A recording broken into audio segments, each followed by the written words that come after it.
The morning sun cast long shadows across Westminster Abbey as thousands of people lined the streets of London.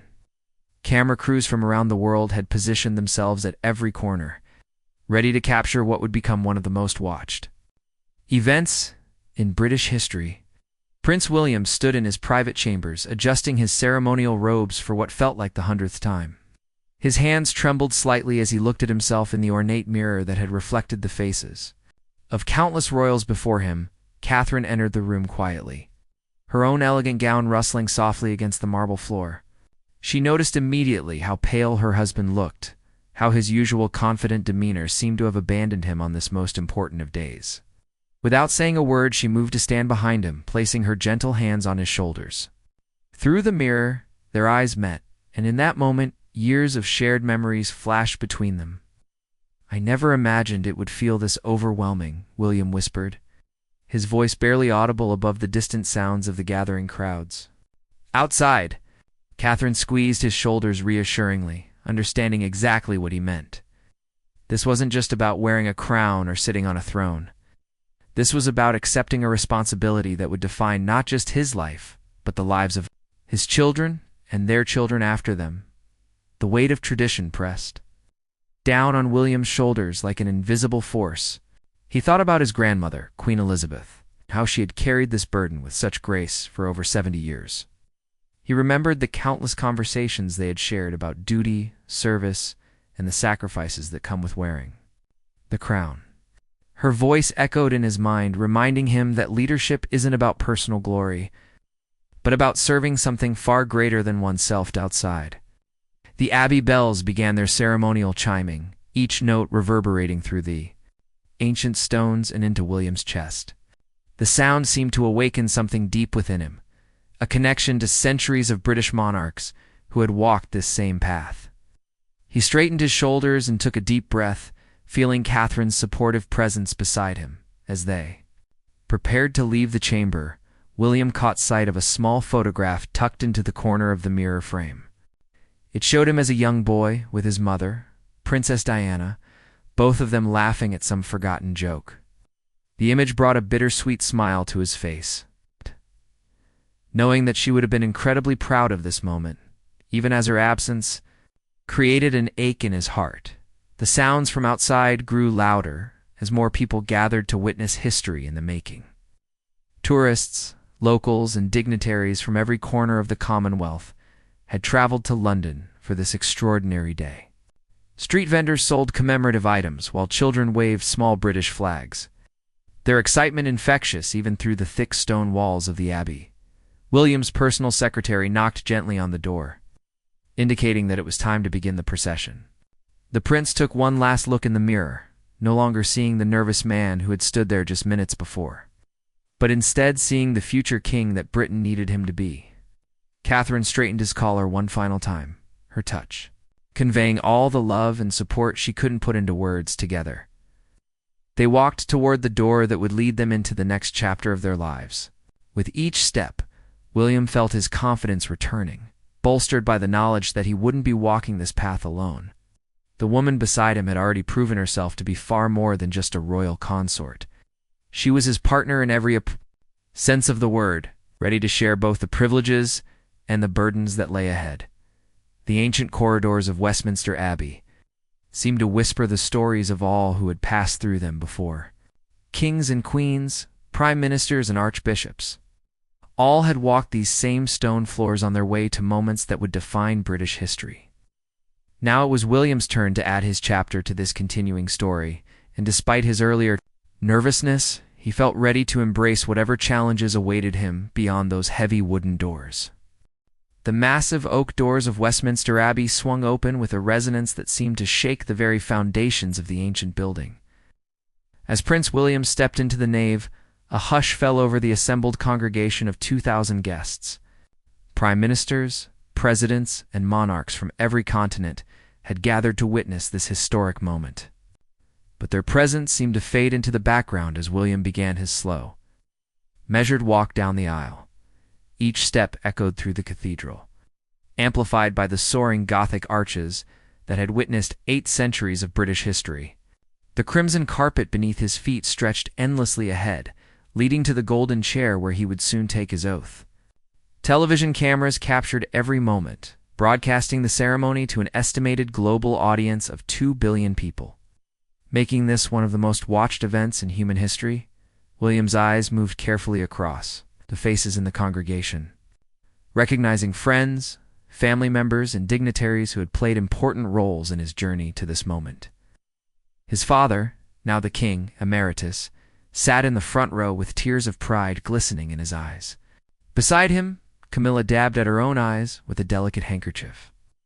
Overwhelmed by the magnitude of what they were witnessing, the Archbishop of Canterbury stood waiting at the altar, his ceremonial robes catching the colored light that streamed through the abbey's magnificent stained-glass windows. In his hands, he held the ancient prayer book that had been used for royal coronations for over 400 years. The weight of tradition and continuity was palpable in every gesture, every word, every symbol that surrounded this sacred ceremony. As William approached the altar, he caught sight of his children in the royal box. Prince George, now old enough to understand the significance of the occasion, sat with perfect posture, his young face serious and attentive. Princess Charlotte, elegant in her specially designed dress, watched her father with a mixture of awe and pride that brought a gentle smile to William's lips. Little Prince Louis, though trying his best to remain still, occasionally whispered questions to his grandmother, adding a touch of innocent charm to the solemn proceedings. The congregation rose as one when William reached the altar, the rustling of formal attire creating a sound like wind through autumn leaves. Foreign dignitaries, some representing nations with complex histories with Britain, stood shoulder to shoulder with Commonwealth leaders and European royalty. In this moment, political differences seemed to dissolve in the face of a tradition that transcended modern boundaries and reminded everyone present of the enduring power of ceremonial unity. William knelt before the Archbishop, feeling the cool stone of the altar steps through his ceremonial robes. The ancient words of the coronation oath filled the abbey, each syllable carrying the weight of centuries of British monarchy. As he repeated the sacred promises, his voice grew stronger and more confident, resonating through the vaulted ceiling and reaching every corner of the massive cathedral. The crown jewels, brought from the Tower of London under heavy security, gleamed on their ceremonial cushions nearby. The imperial state crown, with its famous Black Prince's ruby and St. Edward's sapphire, seemed to pulse with its own inner light. These were not merely decorative objects, but symbols of continuity that connected William to every monarch who had ruled before him, in homes across Britain and around the world. Families gathered around television sets, many having risen before dawn to witness this historic moment. Elderly people who remembered previous coronations wiped away tears as they watched William accept the responsibilities that would define the rest of his life. Children asked their parents questions about kings and queens, creating memories that would last their entire lifetimes. The music of the Abbey choir soared above the ceremony, their voices trained for years to perform at this level of perfection. The harmonies seemed to lift the very souls of everyone present, creating an atmosphere of transcendence that went far beyond mere pageantry. This was a moment when the divine and the earthly seemed to meet, when the ordinary world paused too. Acknowledged something eternal and unchanging as the Archbishop raised the crown above William's head. Profound silence fell over the abbey. Even the sounds from the streets outside seemed to fade away, as if the entire city of London was holding its breath. This was the moment that would transform a prince into a king, marking not just a personal milestone, but a pivotal point in the ongoing story of the British monarchy and the Commonwealth nations it represents. The imperial state crown descended slowly toward William's head, its ancient jewels catching the light from thousands of candles that flickered throughout the abbey. As the golden circlet made contact with his brow, something extraordinary happened that no one had anticipated. William's composure, which had remained steady throughout the ceremony, suddenly began to crack. His eyes filled with tears that he had been holding back for months of preparation. The cameras zoomed in instinctively, capturing the raw emotion that transformed his face in that sacred moment. These weren't tears of sadness or fear, but something far deeper and more complex. There were tears of overwhelming gratitude, of profound responsibility accepted, and of a connection to something greater than himself that he had never fully understood until this very instant in the royal box. Catherine felt her own eyes begin to well up as she watched her husband's emotional response.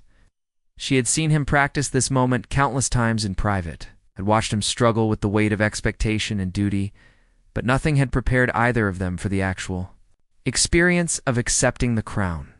The tears rolling down his cheeks spoke to something. It's universal about human nature and the moments that change us forever. The congregation, initially surprised by this display of emotion, found themselves deeply moved by William's authenticity. In an age where public figures often seem distant and manufactured, here was their future king showing genuine human feeling at the most important moment of his life.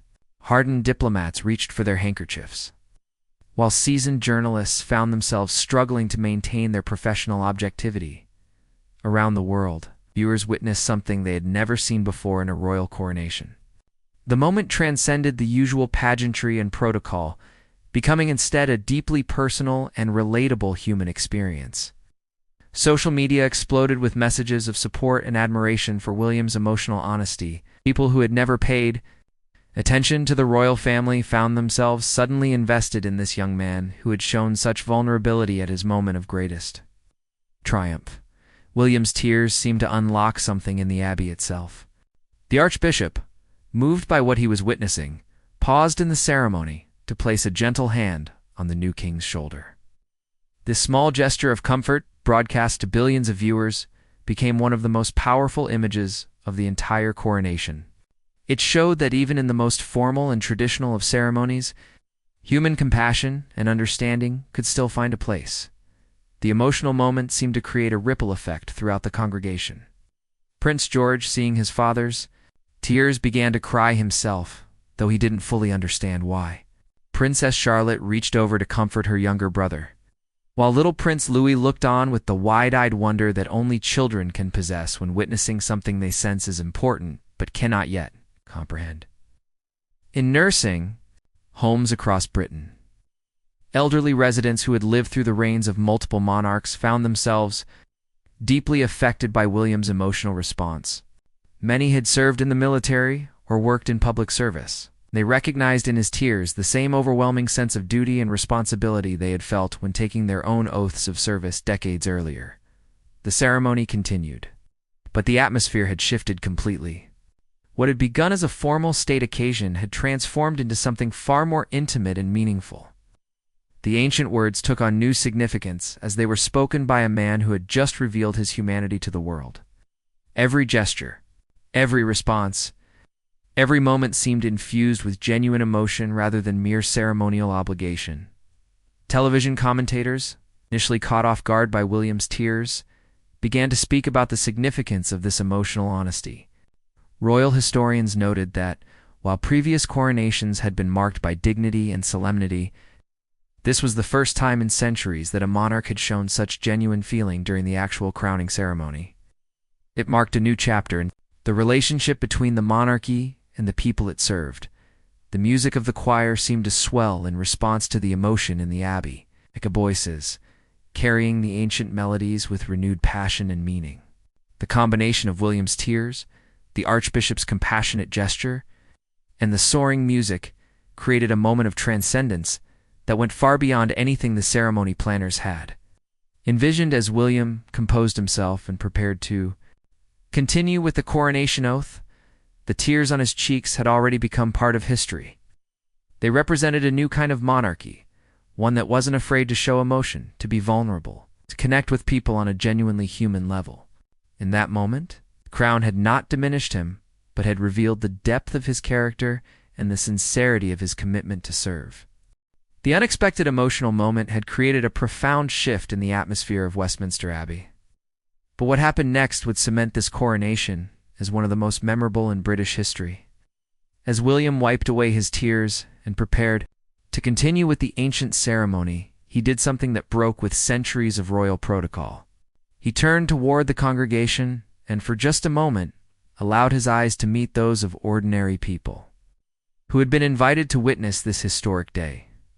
Among those present were healthcare workers who had served during the pandemic, teachers who had educated children during lockdowns, and volunteers who had helped their communities through difficult times.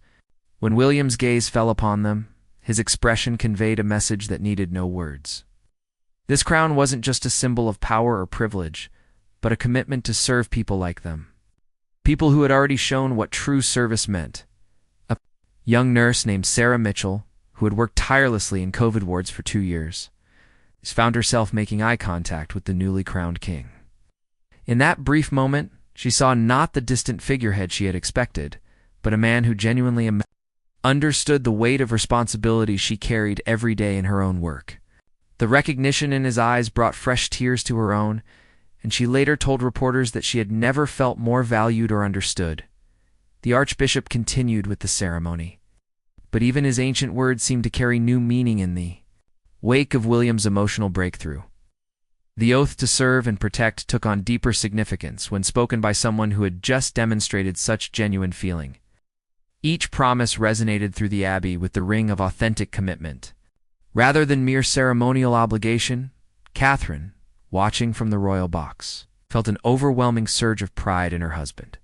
She had always known him to be a man of deep feeling and genuine compassion, but seeing him express those qualities so openly at such a formal occasion filled her with admiration. This was the man she had fallen in love with, the father of her children, and now the king who would lead their nation with both strength and humanity. The international media, initially uncertain how to report on a king who had cried during his own coronation, began to understand that they were witnessing something revolutionary. This wasn't a sign of weakness, but rather a demonstration of the emotional intelligence and authentic leadership that the modern world desperately needed. Editorial writers around the globe began crafting pieces about the power of vulnerable leadership and the importance of showing genuine emotion in positions of authority back in the abbey. William's emotional moment had seemed to give permission for others to express their own feelings. Hardened military officers, who had maintained strict composure throughout their careers, found themselves moved to tears by the sincerity they had witnessed. Diplomats who had attended countless state functions remarked later that they had never experienced anything quite like the emotional authenticity of William's coronation. The ceremony's most powerful moment came when William was presented with the orb and scepter, the ancient symbols of earthly and spiritual power. As he accepted these weighty objects, his hands trembled slightly, not from nervousness, but from the overwhelming realization of what he was accepting. The orb, representing the world over which he would reign, and the scepter, symbolizing his authority to govern, felt heavier than their actual weight suggested. Children watching from around the Commonwealth found themselves asking their parents why the king was crying, leading to thousands of conversations about leadership, responsibility, and the courage it takes to show genuine emotion. Many parents later reported that their children seemed to better understand what it meant to be a leader after seeing William's authentic response to his coronation. The moment when William finally composed himself and stood to address the congregation became one of the most watched clips in internet history. His voice, slightly hoarse from emotion, carried a sincerity that reached every corner of the abbey and every home where people were watching. He spoke not with the distant formality of previous monarchs, but with the warmth and accessibility of someone who understood that true leadership comes from genuine connection with the people you serve. Religious leaders from various faiths, who had been invited to witness the ceremony as part of Britain's increasingly diverse society, found themselves deeply moved by what they interpreted as a spiritual moment. The tears, they later explained to their congregations, represented the kind of humble acceptance of divine responsibility that their own traditions valued most highly. As the ceremony moved toward its conclusion, it was clear that something fundamental had changed in the relationship between the British monarchy and its people. William's tears had bridged a gap that had existed for generations, showing that even those born to the highest positions in society could experience the same emotions, doubts, and overwhelming feelings that ordinary people face during their most important moments. As the coronation ceremony reached its crescendo, William rose from the ancient coronation chair with the imperial state crown now firmly upon his head. The transformation was remarkable to witness. The man who had entered the abbey as a prince, who had shed tears of overwhelming emotion just minutes before, now stood as a king with a presence that seemed to fill the entire cathedral. Yet the authenticity of his earlier emotional moment had not diminished his authority. Rather, it had somehow enhanced it. The congregation rose as one in recognition of their new monarch. But what followed was unlike any coronation in living memory, instead of the traditional formal acknowledgement. A spontaneous wave of genuine applause began from the back of the abbey and swept forward like a tide. This wasn't the polite, measured clapping typical of royal ceremonies, but the kind of heartfelt appreciation usually reserved for performers who had just given the performance of their lives. The sound of the applause mixed with something else. That made the moment even more extraordinary. People throughout the abbey began to weep openly. Diplomats who had attended hundreds of state functions found themselves overcome with emotion. Military officers who had served in combat zones wiped tears from their eyes. Even the stone-faced security personnel stationed throughout the cathedral seemed affected by the raw humanity they had witnessed. William, now wearing the crown that had adorned the heads of his ancestors for generations, turned slowly to acknowledge each section of the congregation. His eyes, still slightly red from his earlier tears, met those of his subjects with a directness and warmth that dissolved the traditional barriers between monarch and people. In those moments of eye contact, individual connections were being made that would reshape how the British people thought about their royal family. The Archbishop, recognizing that this coronation had become something unprecedented, made a decision that would be talked about for decades to come. Instead of immediately moving to the traditional blessing, he paused and addressed the congregation directly. His words, spoken without a script, came from the heart and acknowledged what everyone present had just witnessed. He spoke about the courage it takes to show vulnerability in positions of leadership and how William's emotional honesty had demonstrated the very qualities that would make him an exceptional king. Television. Cameras captured every moment and around the world. Viewing parties that had begun as casual social gatherings had transformed into deeply moving experiences. In pubs across Britain, grown men who had never shown emotion in public found themselves crying along with their new king. In community centers and churches, people who had gathered to watch history being made discovered they were witnessing something far more profound than they had expected. The moment that would be remembered above. All others came when William still standing at the altar with the crown upon his head, looked directly into the primary television camera. For just a few seconds, he seemed to be looking into the homes and hearts of every person watching around the world. His expression conveyed a message that transcended words. He understood the trust being placed in him. He felt the weight of responsibility deeply, and he would serve with both his head and his heart. Social media platforms crashed temporarily under the volume of messages being shared about the coronation. #Authentic Leadership became the top trending hashtag globally.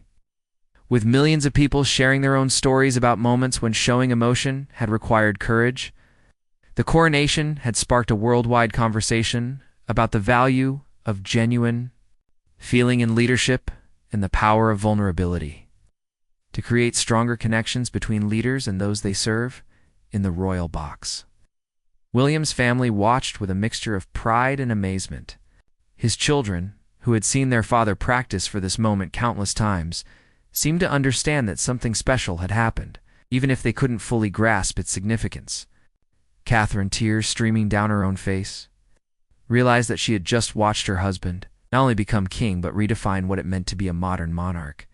The ceremony concluded with the traditional fanfare and music, but the atmosphere remained electric with the energy of shared emotion as the newly crowned King William prepared to process out of the abbey. The congregation remained standing, many still applauding, others simply watching in respectful silence. The ancient walls of Westminster Abbey had witnessed many coronations throughout the centuries, but none quite like this one. Outside, the crowds that had been waiting for hours to catch a glimpse of the new king had been watching the ceremony. On large screens set up throughout London, when William's emotional moment was broadcast, a cheer went up from the assembled thousands that could be heard for miles. Street vendors stopped selling their commemorative items to watch. Taxi drivers pulled over to see the screens, and even the famous London pigeons seemed to pause in their activities as the city collectively witnessed their prince become their king in the most human way possible. The procession from Westminster Abbey back to Buckingham Palace took on an entirely different character than anyone had anticipated. As King William emerged from the ancient cathedral, still wearing the imperial state crown and carrying himself with newfound regal bearing, the crowds that lined the streets erupted in the kind of spontaneous celebration usually reserved for sporting victories or festival days. But this was something deeper and more meaningful than mere celebration. The Golden State Coach, drawn by 8 magnificent gray horses, moved slowly through the streets of London, allowing hundreds of thousands of people to see their new king. What made this procession unique was the way William responded to his subjects. Instead of the traditional royal wave, he made genuine eye contact with individuals in the crowd, nodding with recognition and appreciation. Many people later reported feeling as though the king had personally acknowledged them, creating individual moments of connection that multiplied throughout the crowd. Children, who had been lifted onto their parents' shoulders to see over the crowd, found themselves face to face with a king who smiled at them with the same warmth their own fathers might show. Elderly people who remembered previous coronations wiped away tears as they realized they were witnessing not just a change of monarch, but a fundamental shift in how royalty connected with ordinary people. The emotional authenticity that William had shown in the Abbey seemed to have transformed his very presence. Television commentators struggled to find adequate words to describe what they were witnessing. Royal correspondents who had covered the family for decades admitted they had never seen anything like the genuine connection being displayed between monarch and people. The usual formal distance that characterized royal appearances had been replaced by something warmer and more immediate. Though no less dignified or respectful, as the procession continued through the heart of London, something remarkable began to happen in the crowd. People started sharing their own stories of moments when they had felt overwhelmed by responsibility or emotion. Strangers talked to each other about times when they had cried at work, or felt the weight of caring for family members, or struggled with the pressure of leadership in their own lives. William's tears had given permission for a kind of emotional honesty that rarely surfaces in public spaces. The international media, initially uncertain how to report on a king who had shown such vulnerability, began to understand they were documenting a historic shift in leadership style. Editorial writers around the world started crafting pieces about the power of authentic emotion in public life and the courage required to show genuine feeling in positions of authority. The coronation was being hailed not just as a British event, but as a moment that could influence how leaders everywhere approached their roles. When the procession finally reached Buckingham Palace, traditional balcony appearance took on special significance. The royal family gathered on the famous balcony where so many historic moments had been shared with the public, but the energy was different this time. William, still wearing his crown, stood with his family around him and looked out at the sea of faces stretching as far as the eye could see down the Mall. The crowd's response was immediate and overwhelming. A chant began somewhere in the middle of the assembled thousands and spread like wildfire, "William, William, William." But it wasn't the formal acknowledgement of a new monarch that they were expressing. It was something warmer and more personal, the kind of appreciation usually reserved for someone who had done something extraordinary for you personally. When William raised his hand to acknowledge the crowd, the cheering reached a volume that surprised even the most experienced royal protection officers. The sound seemed to go on forever, washing over the palace in waves of genuine affection and approval. But what happened next would become the defining image of the entire coronation day. As the cheering began to die down, William stepped forward to the front of the balcony and, in a gesture that broke with all protocol, placed his hand over his heart and bowed deeply to the crowd. This simple act of humility and gratitude from their new king sent the crowd into an even greater frenzy of appreciation.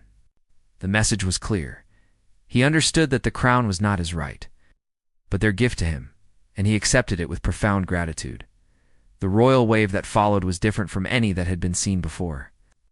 Instead of the formal gesture of previous generations, William's wave was personal and warm, the kind you might give to friends and family. Catherine and the children joined him, and together they created a moment of royal accessibility that would be remembered for generations.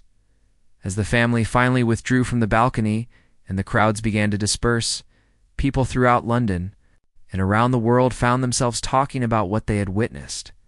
This hadn't just been a coronation. It had been a demonstration of a new kind of leadership, one that combined the dignity and tradition of monarchy with the emotional intelligence and authenticity that modern society craved. In the weeks that followed, William's emotional coronation moment would be analyzed, celebrated, and remembered as the day the British monarchy truly entered the modern era. The tears that had initially surprised everyone had become the symbol of a king who understood that true leadership requires not just authority, but genuine connection with the people you're privileged to serve.